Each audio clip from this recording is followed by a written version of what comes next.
সব সময় একজনের উপরে ভরসা করতে হবে, যিনি আমাদেরকে রিজিক প্রদান করেন, যিনি আমাদেরকে বেঁচে থাকার জন্য অস্তিত্ব দিয়েছেন, যিনি আমাদেরকে পৃথিবীর জমিনে বাঁচার মতো যে তৌফিক দিয়েছেন, দৈনিক 12,500 বার শ্বাস প্রশ্বাস করার সুযোগ যিনি দিয়েছেন, চিল্লায়া বলতে হবে তিনি কে?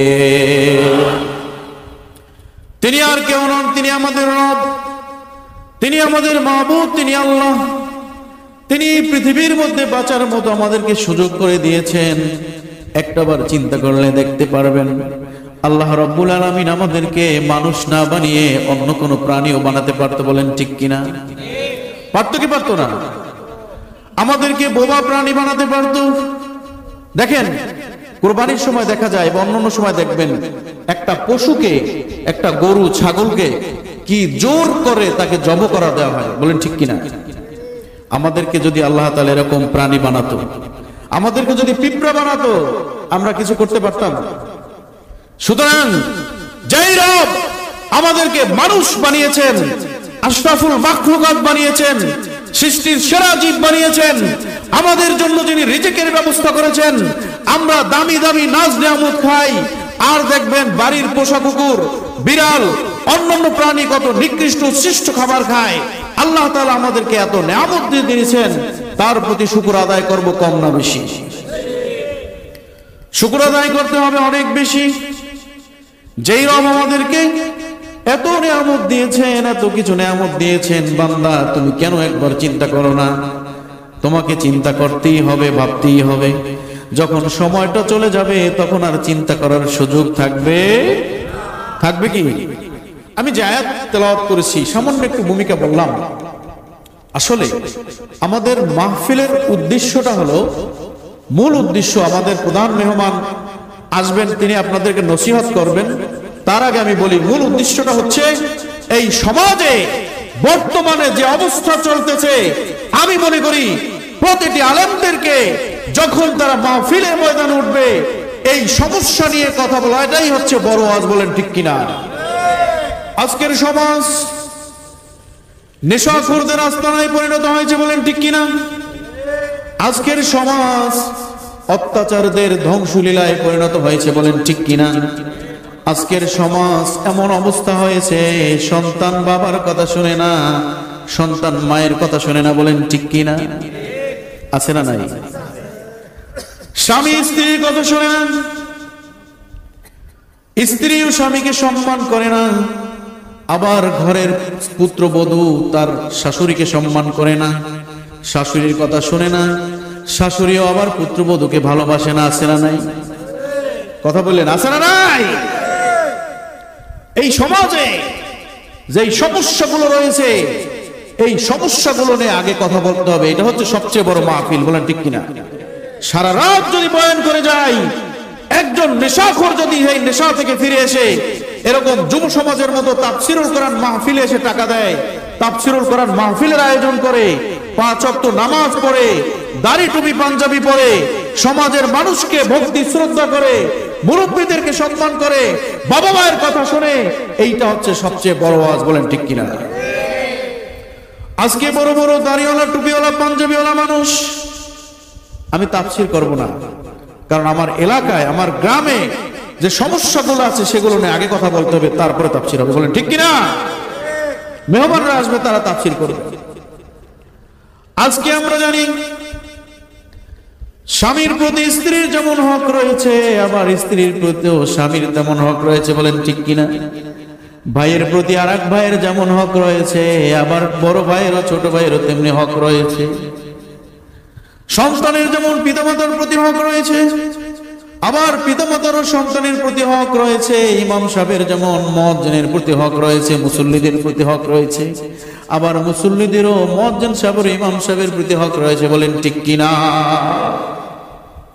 একইভাবে আমি এখন বক্তা, আমার প্রতি যেমন আপনাদের হক রয়েছে, আবার আপনাদের প্রতিও আমার হক রয়েছে। এখন আসি, সব হক নিয়ে একসাথে আলোচনা করব না, শুধুমাত্র প্রধান 2-3টা বিষয় নিয়ে আলোচনা করব। সময় কম, ইনশাআল্লাহ। আমি যদি তাফসীর ধরি অনেক সময় লাগবে, সেই তাফসীরে যাব না, শুধুমাত্র কয়েকটা ঔষধ দিয়ে যাবো ইনশাআল্লাহ।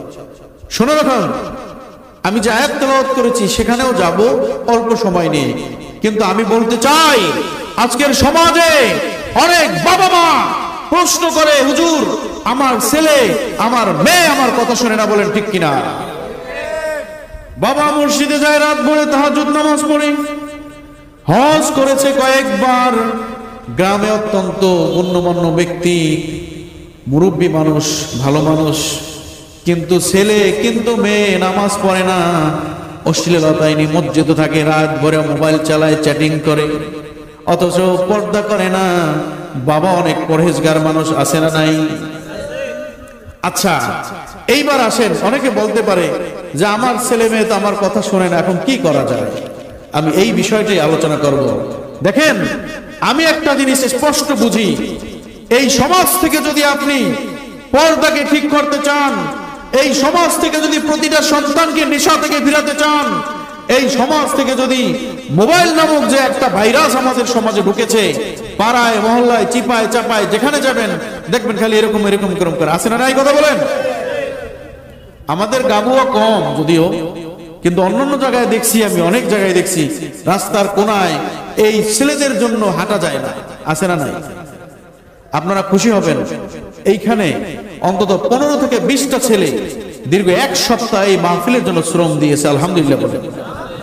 এইভাবে প্রতিটা এলাকায় যুব সমাজ যদি এগিয়ে আসে, তাদেরকে যদি বোঝানো যায় যে আল্লাহ তাআলা তোমাকে কেন সৃষ্টি করেছেন, পূর্ববর্তী বয়ানে বক্তারা কথা বলে গেছেন, আমি সেদিকে যাব না।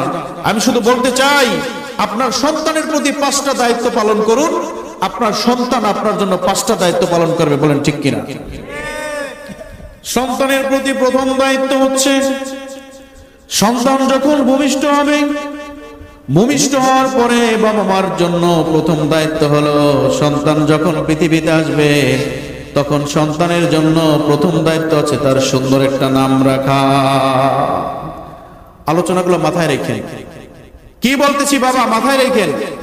যদি এই আলোচনা মাথায় রাখতে পারেন, আমি ঘোষণা দিতেছি ইনশাআল্লাহ আমাদের এই গ্রাম নয়, সারা বাংলাদেশ থেকে আর কোন ছেলে আর কোন সন্তান চাঁদাবাজি করবে না, আর কেউ টেন্ডারবাজি করবে না, মুনাফাখুরি হবে না, সুদখোর হবে না, জেনাকারী হবে না, ধর্ষণকারী হবে না, সমাজে নিমজ্জিত হবে না, অত্যাচারী হবে না, জুলুমকারী হবে না, মানুষের সাথে খারাপ ব্যবহারকারী হবে না। শুধুমাত্র দায়িত্বগুলো পালন করে দেখেন একবার। সন্তানের প্রতি বাবা মার প্রথম দায়িত্ব হচ্ছে কি বলেন? সবাই বলেন, কি বলছি? সল্টু, বল্টু, কল্টু, রোল্টু, পল্টু, আছে না নাই? এমন কিছু নাম রয়েছে যেই নামের কোনো অর্থ নাই। বাবা মা নাম রাখে, মেয়ের নাম, ছেলের নাম, এই নামের অর্থ খুঁজলে আমি কোনো অর্থই পাই না। ইংরেজি নাম, ফার্সি নাম, উর্দু নাম, কোনো অর্থ নাই। আবার কিছু কিছু নামের অর্থ আছে বিভিন্ন প্রাণীর সাথে মেলে, নাউজুবিল্লাহ করে। একজনের নাম রাখছে, তার নামের অর্থ দাঁড়াইছে বড় সিংহ, তার নামের অর্থ দাঁড়াইছে খেকশিয়াল, তার নামের অর্থ দাঁড়াইছে নিকৃষ্ট প্রাণীর নাম, নাম তো রাখছে। এখন বলেন, এই যে আপনি প্রথম দায়িত্বটা পালন করতে ব্যর্থ হলেন, তাহলে আপনার সন্তান কি আপনার প্রতি দায়িত্ব পালন করবে? বলেন তো, আমাদের সমাজে বাবা মার সাথে খারাপ ব্যবহার করে এরকম সন্তান কি আছে না নাই? বাবা মার কথা শোনে না, বাবা বলে ডাইনে যাও, ছেলে বলে বামে যাই, বাবা বলে এটা করো না, ছেলে বলে এইটা করব, বাবা বলে এইটা করবা না, ছেলে তার প্রতি বেশি আরো রাগান্বিত হয়ে যায়। কয়েকদিন আগে পত্রিকায় দেখলাম, বাবা ছেলের হাতে বাবা খুন। কথা কান আছে না নাই? এই যে ছেলে তার বাবাকে খুন করছে, 5টা দায়িত্ব আমার মনে হয় সে পালন করতে পারে না। যদি পালন করত, যদি তার ছেলেকে হক্কানি আলেম বানাতো, মুফতি মুহাদ্দিস বানাতো, কোরআনের হাফেজ বানাতো, তার দ্বারা এরকম ঘটনা সংঘটন করা 99% সম্ভাবনা ছিল না। কথা কোন ঠিক কিনা? তাহলে সন্তানের প্রতি প্রথম দায়িত্ব হচ্ছে, সন্তানের জন্য সুন্দর একটা নাম রাখতে হবে, ভালো একটা নাম রাখতে হবে। হতে পারে সাহাবায়ে কেরামদের নাম, হতে পারে নবীদের নাম, হতে পারে কোন আল্লাহর ওলির নাম। কোরআন থেকে দেখে সুন্দর করে ভালো একটা নাম রাখা সন্তানের প্রতি বাবার প্রথম দায়িত্ব। কথা মনে রাখেন, সন্তানের প্রতি বাবা মার দ্বিতীয় দায়িত্ব হচ্ছে 7 দিনের মাথায় অথবা 14 দিনের মাথায় বলেন, 21 দিনের মাথায় বলেন, তবে 7 দিনের মাথায় সুন্নাহ একটা আকিকা প্রদান করা। মেয়ের জন্য একটা হলেও চলে, ছেলের জন্য 2টা আকিকা, 2টা পশু দিয়ে, ছাগল ভেড়া বকরি দিয়ে আকিকা করা। এটা হচ্ছে সন্তানের প্রতি বাবা মার দ্বিতীয় দায়িত্ব। সবাই মনে রাখবেন, প্রথম দায়িত্ব কি বলেন? মানুষের কাছ থেকে শূন্য নাম রাখবেন নাকি নামের অর্থ দেখে নাম রাখবেন? সবাই বলেন। ইমাম সাহেবের কাছে জিজ্ঞেস করে ভালো নাম রাখবেন। আর দ্বিতীয় দায়িত্ব কি বলেন তো? সন্তানের জন্য কি করা? এবার সুন্দর মনে রাখবেন, আপনার প্রতি যে দায়িত্ব পালন করবে তাও বলবো। সন্তানের প্রতি বাবা মার 3 নম্বর দায়িত্ব হচ্ছে আপনার সন্তান যখন কথা বলবে, কথা বলা শিখবে, যখন বলবে আব্বু আম্মু, বাবা মা, দাদা দাদি, নানা নানি, ছোট্ট ছোট্ট সুন্দর মিষ্টি ভাষায় কথা বলবে, তখন আপনার সন্তানের প্রতি আপনার দায়িত্ব বেড়ে যাবে। তাকে সর্বপ্রথম কোরআনের শিক্ষা দিতে হবে, তাকে সর্বপ্রথম শিখাতে হবে বিসমিল্লাহির রহমানির রহিম, আলহামদুলিল্লাহি রাব্বিল আলামিন।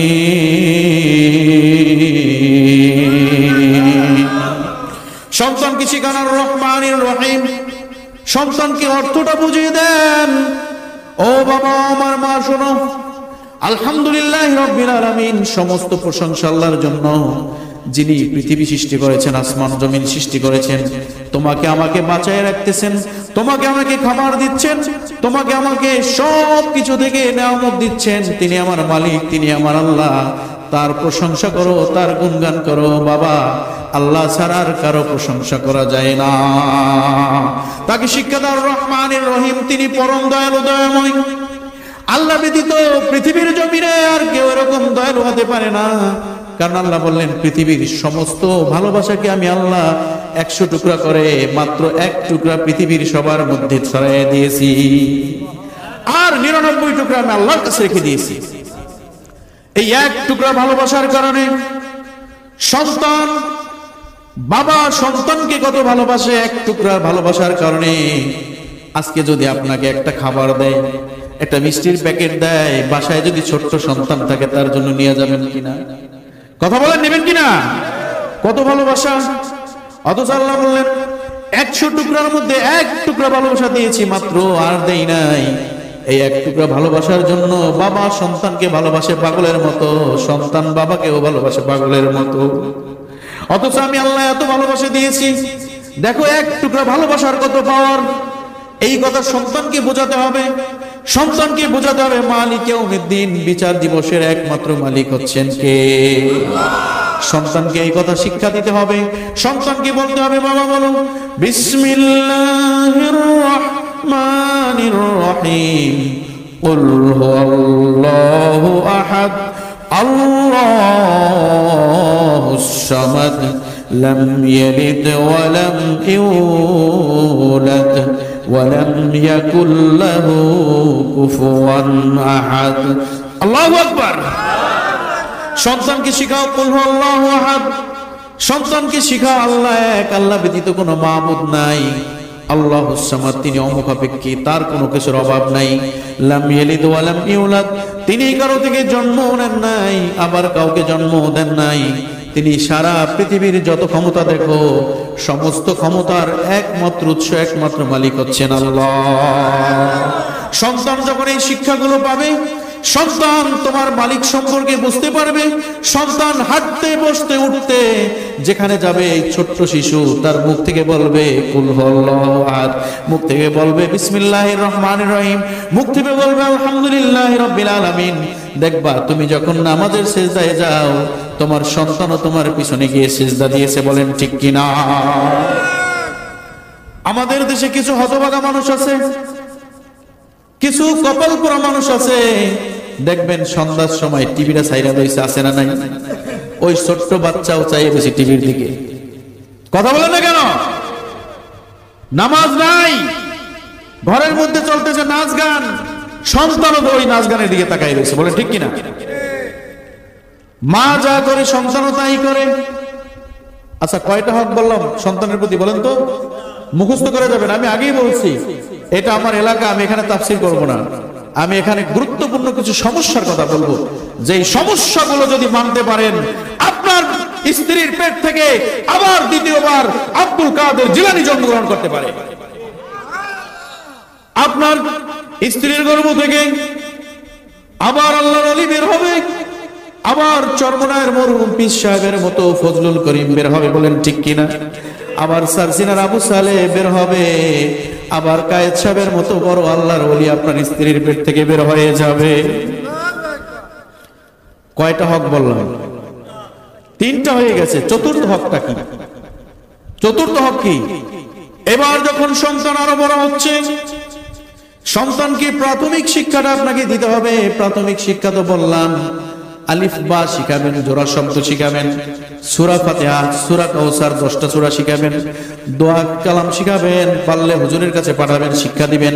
চতুর্থ নম্বর শিক্ষা হলো, আপনার সন্তান যখন একটু বড় হবে তখন তাকে বোঝাতে হবে, বাবা 5 ওয়াক্ত নামাজ তোমার জন্য ফরজ করেছেন কে? আল্লাহ রাব্বুল আলামিনের প্রিয় হাবিব মুহাম্মদুর রাসূলুল্লাহ সাল্লাল্লাহু আলাইহি ওয়াসাল্লাম যখন মেরাজে গেলেন, আল্লাহ রাব্বুল আলামিন তাকে 3টা পুরস্কার দিলেন। বলেন কয়টা? এর মধ্যে প্রথম পুরস্কার হলো আল্লাহ রাব্বুল আলামিন তার হাবিবকে প্রথম পুরস্কার দিয়েছেন 50 ওয়াক্ত নামাজ। বলেন ঠিক কিনা? এই 50 ওয়াক্ত নামাজ, সেই ঘটনা বলবো না, মুসা কালিমুল্লাহর সাথে দেখা হওয়ার পরে 9 বারের আসা যাওয়ায় 5 ওয়াক্ত নামাজ যখন ফরজ করা হয়েছে, কয়েক এই 5 ওয়াক্ত নামাজ সন্তানকে বোঝাতে হবে। এই 5 ওয়াক্ত নামাজের জন্য, এই 5 ওয়াক্ত নামাজ প্রতিষ্ঠার জন্য আল্লাহ রাব্বুল আলামিনের হাবিব মুহাম্মদুর রাসূলুল্লাহ সশরীরে একটা নয়, দুইটা নয়, কমপক্ষে 27টা যুদ্ধে অংশগ্রহণ করেছিলেন। বলেন ঠিক কিনা? এই নামাজকে প্রতিষ্ঠা করার জন্য কত সাহাবী নিজের বুকের তাজা রক্ত ঢেলে দিয়েছেন উহুদের যুদ্ধে, কত সাহাবী নিজের তাজা রক্ত ঢেলে দিয়েছেন বদরের প্রান্তরে। বদরের প্রান্তরে 17 রমজান রোজা রেখে 313 জন যুবক, 313 জন মুজাহিদ, 313 জন সাহাবী 1000 সেনার সঙ্গে 1000 অস্ত্রধারী বাহিনীর সাথে নিজেদের ঈমানের শক্তি দিয়ে কালেমার পতাকা বিজয় উড়ায়া নামাজকে প্রতিষ্ঠা করেছিলেন। বলেন ঠিক কিনা? শুধু বদরের যুদ্ধ নয়, উহুদের যুদ্ধে, খন্দকের যুদ্ধে, নাহরানের যুদ্ধে, ইয়ারমুকের যুদ্ধে, এরকম 50-এর অধিক যুদ্ধে অংশগ্রহণ করে কাফেরদেরকে জাহান্নামের মধ্যে, জাহান্নামের প্রান্তরে পাঠায়া দুনিয়ার জমিনে কালেমার পতাকাকে উড়ায়া এই নামাজকে প্রতিষ্ঠা করার জন্য নিজেদের জীবনটাকে বিলিয়ে দিয়েছিলেন। বলেন ঠিক কিনা? আপনারা জানেন হযরত সুমাইয়া রাদিয়াল্লাহু তাআলা আনহা, হযরতে হাবশী বেলাল রাদিয়াল্লাহু তাআলা আনহু, হযরতে খাব্বাব রাদিয়াল্লাহু তাআলা আনহু, এরকম অনেক সাহাবী নিজেদের জীবনকে বিলিয়ে দিয়েছেন। সেই ঘটনার মধ্যে আমি যাব না। একটাই উদ্দেশ্য ছিল, পৃথিবীর জমিনে কোরআনকে প্রতিষ্ঠা করা, পৃথিবীর জমিনকে আল্লাহর হুকুমতকে প্রতিষ্ঠা করা, আল্লাহর দ্বীনকে প্রতিষ্ঠা করা, এই নামাজকে প্রতিষ্ঠা করাই ছিল তাদের মূল উদ্দেশ্য। বলেন ঠিক কিনা? আল্লাহর হাবিব রাসূলুল্লাহ সাল্লাল্লাহু আলাইহি সাল্লাম পৃথিবীর জমিন থেকে যখন বিদায় নিয়ে যাবেন, 40 দিন পূর্বে আল্লাহর হাবিবের একটু শরীর অসুস্থ ছিল, জ্বর অনুভূত ছিল। যখন 1 সপ্তাহ, রাসূলুল্লাহর বিদায়ের 1 সপ্তাহ পূর্বে অসুস্থতা আরো বেড়ে গেল। 6 দিন থাকা অবস্থায় 6 দিন পূর্বে একটু সুস্থ হলেন আল্লাহর হাবিব, আবার অসুস্থতা বেড়ে গেল। রাসূলুল্লাহ যেই দিন ইন্তেকাল করবেন, যেই রাতে মারা যাবেন, রাসূলুল্লাহ আরো অসুস্থ হয়ে পড়লেন। 2 জন সাহাবাকে বললেন, সাহাবারে আমার 2টা হাত ধরো, আমি মসজিদের দিকে একটু যাব দেখি। নামাজের জন্য যেতে পারতেছিলেন না। 2 জন সাহাবার কাঁধে ভর করে আল্লাহর হাবিব মুহাম্মদুর রাসূলুল্লাহ সাল্লাল্লাহু আলাইহি ওয়াসাল্লাম 2 জন সাহাবার কাঁধে ভর করে মসজিদের দিকে রওনা দিলেন। গিয়ে দেখলেন এরকম আপনাদের মতো সব সাহাবায়ে কেরাম বসে আছে আল্লাহর রাসূলের জন্য, তিনি আসবেন, তিনি ইমামতি করবেন, ইমামতির জন্য সবাই বসে আছেন। আল্লাহর হাবিব গেলেন, জ্বরের পরিধি আরো বেড়ে গেল, কাঁপতেছে শরীরটা। আবু বকরকে বললেন, আবু বকর তুমি নামাজের ইমামতি করো। আমি অসুস্থ, আমি দাঁড়াতে পারতেছি না, আমি আজকে সচক্ষে দেখব আমি নবী মুহাম্মদ দুনিয়ার জমিনে যদি না থাকি, আমি নবী মুহাম্মদ পৃথিবীর জমিনে যদি না থাকি, আমার মৃত্যুর পরে কেমন করে পৃথিবীর মধ্যে জামাত প্রতিষ্ঠা হয়। আমি নবী দেখতে চাই কেমন করে নামাজ চলে, কেমন করে আমার ইমামতির পরে তোমরা কেমন করে নামাজের ইমামতি করো, কেমন করে তোমরা নামাজকে প্রতিষ্ঠা করো, আমি দেখতে চাই। আবু বকর নামাজে দাঁড়িয়ে গেলেন, সমস্ত সাহাবায়ে কেরাম আবু বকর ইমামতি নামাজ আদায় করতেছে। রাসূলুল্লাহ দুটি চোখের পানি ছেড়ে দিয়ে দাড়ি মোবারক ভিজে যাচ্ছে, আফসোস করতেছেন, আল্লাহ আজকে আমি সন্তুষ্ট, কারণ আমার মৃত্যুর পরেও, আমার চলে যাওয়ার পরেও এই পৃথিবীর জমিনে সুন্দরভাবে নামাজের প্রতিষ্ঠা চলতে থাকবে। রাসূলুল্লাহ দুনিয়ার জমিন থেকে বিদায় নিয়ে যাবেন। মৃত্যুর সময় আল্লাহর হাবিব কলিজার টুকরা মেয়ের কথাও বললেন না, মৃত্যুর সময় হাসান হুসাইনের কথাও বললেন না, আবু বকর ওসমান আলীর কথাও বললেন না। আল্লাহর হাবিব বারবার বারবার একটা কথাই বললেন, আসসালাত আসসালাত আসসালাত, নামাজ নামাজ নামাজ ছেড়ে দিও না, নামাজ ছেড়ে দিও না। ও যুবক, কেমন করে তুমি নামাজ ছাড়ো, কেমন করে তুমি নামাজকে তরক করো। এই নামাজকে প্রতিষ্ঠা করার জন্য কত যুবক উহুদের যুদ্ধে, বদরের যুদ্ধে তাজা রক্তগুলো, বুকের রক্তগুলো ঢেলে দিয়েছিল। আজকে তুমি কেমন করে নামাজ ছাড়ো। সন্তানকে এই শিক্ষাটা দিতে হবে, সন্তানকে বোঝাতে হবে, বাবা তোমার জন্য নামাজ ফরজ হয়েছে, নামাজ তোমাকে পড়তেই হবে। কয় নম্বর শিক্ষা দিলাম বলেন তো? কয়টা হক? 4টা হক। রাসূলুল্লাহ বলেছেন, সন্তান যদি নামাজের কথা বললেও সে নামাজ পড়তে না চায়, আবার তাকে বলো, আবার তাকে বোঝাও, প্রয়োজনে তাকে অল্প অল্প প্রহার করো, কড়া কথা বলো, তারপরও নামাজ তাকে পড়তেই হবে। বলেন ঠিক কিনা? আমাদের দেশে এমন কেউ আছে না নাই, সন্তান নামাজ পড়ে না, বাবা পড়ে। কথা কন। এখন আমার চাচারা কইবে, আমার কথা তো আর শুনবে না, কারণ হ্যার কামাই খাই। এখানে সবাই আমার আপনজন, সুতরাং এই কথা বলতে আমার দোষ না। কি আমার চাচারা বলবে কি? চেয়ারম্যান সাহেব কি বলবে? আমার চাচারা বলবে যে আমার কথা তো শুনবে না, কারণ এখন কামাই। আবার অনেক চাচা এটাও বলে যে ছেলে বড় অফিসার, কয় বাবা কয় কি, কয় আমার পোলায় বড় চাকরি করে, বেতন ধরা লাগে না। এই মেয়ে কথা কন লাগা, বেতন কি করা লাগে না, তাই খাই কি, হাওয়া বাতাস খায়, তাই না? কথা কন কি খায়? ঘুষ খায়। চাচা যান সুন্দর পাঞ্জাবি পরে তেলিখালি স্টানে আসে, পাঞ্জাবিটার দাম 1000 2000 টাকা। কিসের টাকা? কথা কন। বেতন ধরা লাগে না, খাই কি? চাচা যান তুমি বড় পাঞ্জাবি পরলাম, মাস শেষে বড় অ্যামাউন্টের টাকা তুমি নিলা তোমার সন্তানের কাছ থেকে, সেই টাকা দিয়ে মোষ মারতেছো, বড় বড় মাছ কিনা খাইতেছো, আবার বড় দাড়ি টুপি রাখা পাঞ্জাবি পয়রা রুমালটা মুড়া দিয়া মসজিদে গিয়া তাহাজ্জুদ নামাজ পড়তেছো। এইবার বলো চাচা তোমার ইবাদত কতটুকু সহি হচ্ছে? কোনদিন কি জিজ্ঞেস করেছো, বাবা আমি একজন মুসল্লি মানুষ, আমি তোমার ঘুষের টাকা খেতে পারবো না, যদি হালাল টাকা আমাকে খাওয়াতে পারো আমি খাবো, আমি ঘুষের টাকা খাবো না? কোনোদিন জিজ্ঞাসা করো নাই?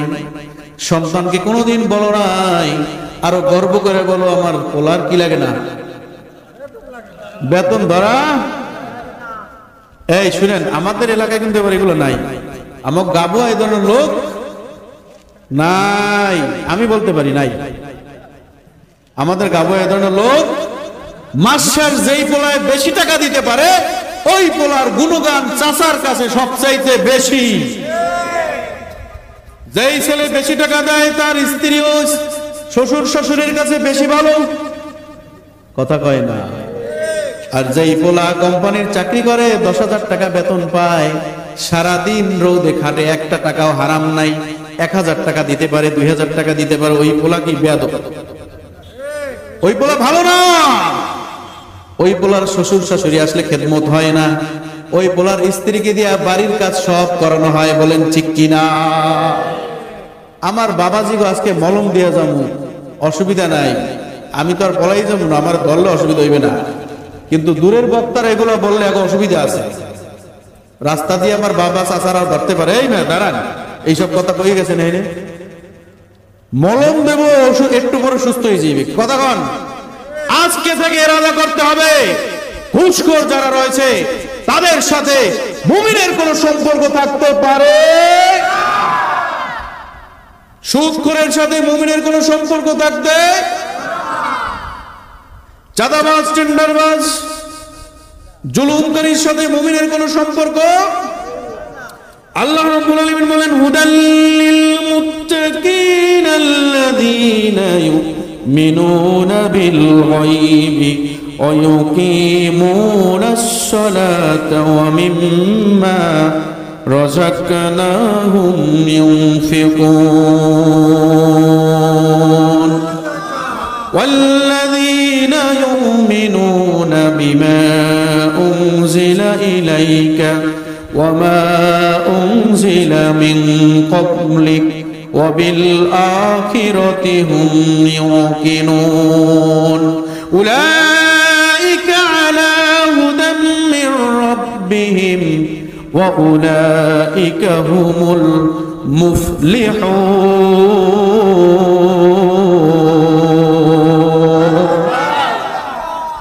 الله رب العالمين বান্দা তুমি মুমিন হতে পারো, মুত্তাকিন হতে পারো, একটা শর্ত আছে, তোমাকে 5টা জিনিস মানতে হবে।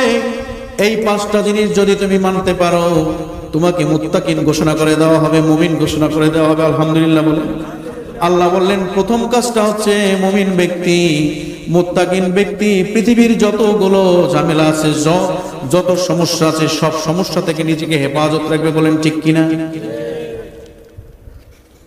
দেখেন, এই যে রমজান মাস গেল, এই আলোচনা এখনই আসছি, ওইখানে আর 5টা হক শেষ করে দেব, কারণ সময় তো কম।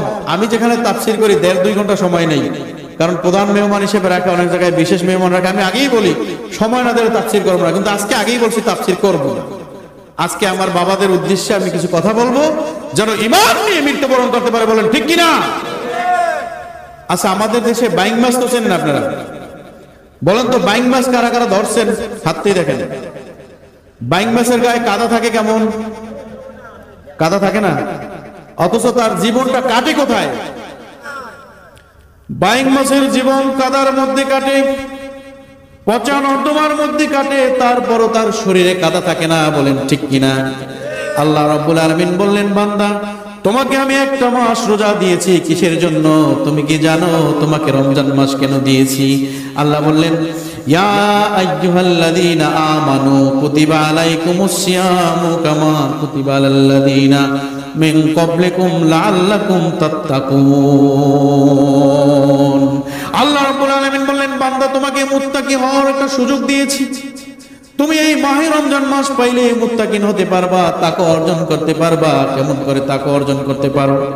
আমার বাবাজিরা, আমার ভাইরা, শুনে রাখো, আমরা যারা অনেকে রোজা রেখেছি, একটু চিন্তা করে দেখো, যিনি রোজা রাখার পরেও যার রোজা মিথ্যা কথা ফিরাতে পারে নাই, যার রোজা খাবারের মধ্যে ভেজাল দাও ফিরাতে পারে নাই, যার রোজা মানুষের সাথে ছল চাতুরি করা, মানুষকে ঠকানো, ওগুলো ফিরাইতে পারে নাই, যেই রোজা কোনো মানুষকে, কোনো ব্যবসায়ীকে 1000 টাকার পণ্য 1500 টাকা মিথ্যা বলে বিক্রি করা ফিরাতে পারে নাই। আছে না নাই? আমাদের পটুয়াখালীতে গেলে দেখবেন, একটা পণ্য কিনতে গেছেন, বলবেন ভাই এটার দাম কত? 1000 টাকা। ভাই এটা তো 1500 টাকা আমার কিনা, অথচ রোজাদার। সুতরাং যেই রোজাদার মিথ্যা বলে কেনা বেচা করেছে, যেই রোজাদার মিথ্যা বলে বিক্রি করেছে, মানুষকে ঠকিয়েছে, মিথ্যা কথা বলেছে, এই রোজাদারের রোজার কোনো মূল্য নাই। বলেন ঠিক কিনা? কারণ তার রোজা তাকে তাকওয়াবান অর্জন করতে পারে নাই, তাকওয়া বানাইতে পারে নাই। আল্লাহ বললেন, রোজা তোমাকে তাকওয়াবান বানাবে। কারণ তুমি যদি রোজা রাখো, তুমি চিন্তা করবা, আরে আমি মিথ্যা কথা বলতে পারবো না, কারণ আমি রোজাদার। সুতরাং তুমি যদি দীর্ঘ একটা মাস মিথ্যা বলা ছেড়ে দাও, আগামী 11টা মাস তোমার অভ্যাস হয়ে যাবে, মিথ্যা তুমি বলতে পারবা না। তুমি যদি খাবারের ভেজাল দাও, তুমি চিন্তা করবা, আরে দুধের মধ্যে পানি মিশায়, আছে না নাই? খাবারের মধ্যে ভেজাল দেয়, আছে না নাই? কিন্তু ওই লোক যদি চিন্তা করে, আরে আমি তো রোজাদার, আমি কোনোদিন দুধের মধ্যে পানি মিশাতে পারবো না, আমি খাবারের মধ্যে ভেজাল দিতে পারবো না। এইটা যদি উনি করতে পারে তাহলে তিনি তাকওয়াবান, বলেন ঠিক কিনা? এই জন্য শুধু লম্বা দাড়ি টুপি পাঞ্জাবি পরলেই তাকওয়াবান হওয়া